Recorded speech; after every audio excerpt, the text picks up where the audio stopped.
प्रिय मित्रों, जय श्री कृष्ण। मैं हूं आचार्य डॉक्टर विष्णु कुमार मिश्रा।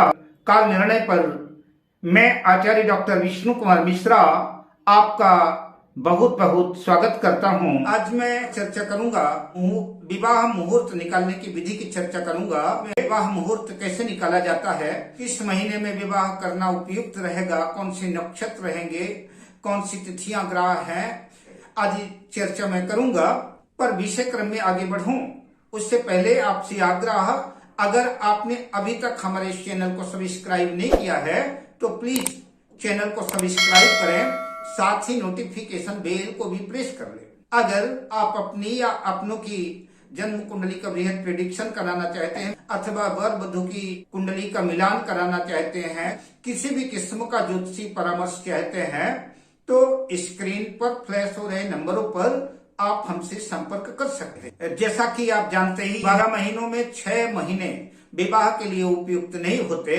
और तो जो विवाह के लिए ग्रह माह है, महीने हैं, उसमें ज्येष्ठ, माघ, फाल्गुन, बैसाख, मार्गशीर्ष, आषाढ़ महीनों में विवाह शुभ माने जाते हैं। विवाह मुहूर्त निकालने के लिए त्रिबल देखा जाता है। त्रिबल यानी 3 बल, गुरु बल, सूर्य बल और चंद्र बल।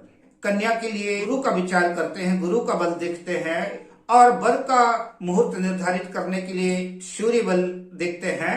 वर और कन्या दोनों के लिए चंद्र बल देखते हैं, चंद्र का विचार करते हैं। विवाह में 10 दोष बताए गए हैं। लता, पात, युति, वेद, यामित्र, बाण पंचक, एकार्गल, उपग्रह, क्रांति साम्य, दग्धा तिथि आदि विवाह के 10 दोष बताए गए हैं। इन्हें पंचांग में रेखा के रूप में लिखा रहता है। तो जब मुहूर्त में किसी किस्म का कोई दोष नहीं रहता तो 10 रेखाएं होती हैं। यह सर्वाधिक सर्वोत्तम है, लेकिन 9 रेखा वाला भी मुहूर्त है तो भी यह सर्वोत्तम है, बढ़िया है, इसमें भी करना चाहिए। 8 में भी किया जा सकता है। जैसे जैसे अंक घटते जाते हैं 10 से, वैसे वैसे ग्राफ में गिरावट आ जाती है, शुभता का प्रभाव कम होने लगता है।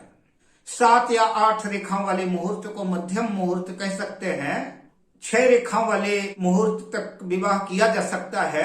6 या उससे कम वाली रेखाएं हैं तो वह मुहूर्त अशुभ और अधम माना जाएगा।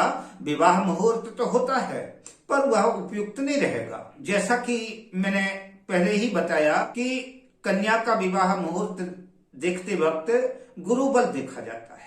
आप जिस कन्या का विवाह मुहूर्त निकाल रहे हैं उस कन्या की कुंडली देखना पड़ेगा, और कुंडली में ये देखना पड़ेगा कि चंद्रमा कुंडली में किस राशि में है।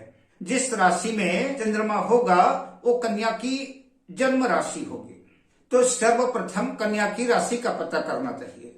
मगर बहुत से लोग ऐसे हैं उनको अपनी राशि का पता ही नहीं है। ऐसी स्थिति में उनका जो प्रचलित नाम है उस प्रचलित नाम से ही जो है, प्रचलित नाम की जो राशि है उसके अनुसार जो है तो गुरु का बल देखना चाहिए। चंद्रमा जहां पर स्थित है वहां से गिनने पर गोचर में गुरु कन्या की राशि से 9वें भाव में, 5वें भाव में, एकादश भाव में, द्वितीय भाव में, 7वें भाव में गुरु स्थित है तो यह सर्वोत्तम माना जाएगा, यह बढ़िया श्रेष्ठतम मुहूर्त माना जाएगा। अगर गुरु जो है इन भावों में नहीं है, चंद्र राशि से, नाम राशि से अगर गुरु जो है 10वें भाव में है, 3रे भाव में है, 6ठे भाव में है, या पहले भाव में है जहां पर चंद्र स्थित है वहीं पर गोचर का गुरु भी स्थित है, तो यह मध्यम माना जाएगा। और इस मध्यम वाले में गुरु की पूजा करा करके विवाह संपन्न किया जा सकता है। लेकिन अगर चंद्र राशि से गुरु 4थे, 8वें और 12वें भाव में है तो यह अशुभ संकेत है, इसमें विवाह नहीं करना चाहिए, यह कन्या के लिए उपयुक्त नहीं हो। तो वर की कुंडली में वर की राशि से सूर्य का गोचर अगर 3रे भाव में, 6वें भाव में, 10वें भाव में या कि 11वें भाव में है तो वर के लिए सूर्य का सर्वोत्तम बल है, यह वर के लिए उपयुक्त है, इसमें जो है सर्वोत्तम मुहूर्त माना जाएगा। अगर इन भाव में गोचर में सूर्य नहीं है तो वर की राशि से पहले भाव में, दूसरे भाव में, 5वें भाव में, 9वें भाव में वर की राशि से सूर्य स्थित है तो इसे मध्यम कहेंगे और इसमें सूर्य की पूजा करा करके विवाह संपन्न किया जा सकता है। किंतु अगर वर की राशि से सूर्य जो है चौथे है, 8वें है, 12वें है तो यह अधम और अशुभ माना जाएगा। यह मुहूर्त जो है उपयुक्त नहीं है। कन्या के लिए गुरु का विचार, वर के लिए सूर्य का विचार और चंद्रमा का विचार वर और कन्या दोनों के लिए किया जाता है। इसी तरह से चंद्रमा का भी विचार करेंगे तो वर की राशि और कन्या की राशि से चंद्रमा तीसरे भाव में, छठे भाव में, सप्तम भाव में, दसम भाव में या कि एकादश भाव में है तो सर्वोत्तम माना जाएगा। यदि वर और कन्या की राशि से चंद्रमा का गोचर पहले, दूसरे, 5वें और 9वें भाव में है तो यह मध्यम माना जाएगा। इसमें चंद्रमा की पूजा करा करके विवाह संपन्न किया जा सकता है। किंतु अगर कुंडली में वर और कन्या की राशि से चंद्रमा चौथे, 8वें और 12वें है तो यह निकृष्ट और अधम माना जाएगा। यह वर्जित है और मुहूर्त यह वर और कन्या के लिए श्रेष्ठ नहीं है। तो इस गुरु बल को, सूर्य बल को और चंद्र बल को त्रिबल कहते हैं।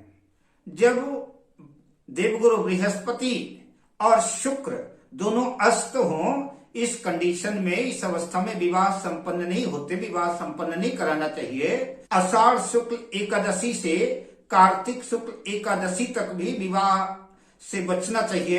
विवाह में सर्वाधिक महत्व नक्षत्र का होता है। कई बार रिक्ता तिथियों में भी मुहूर्त होते हैं। जैसे चतुर्थी तिथि रिक्ता तिथि है या अशुभ मानी जाती है, लेकिन इस चतुर्थी तिथि का अगर शनिवार से संयोग बन जाए तो यह एक सिद्ध योग बन जाता है और इसका योग संयोग सफलता के लिए खास हो जाता है। विवाह में सर्वाधिक महत्व नक्षत्रों का है। 27 नक्षत्रों में 11 नक्षत्र जो है विवाह के लिए उपयुक्त हैं।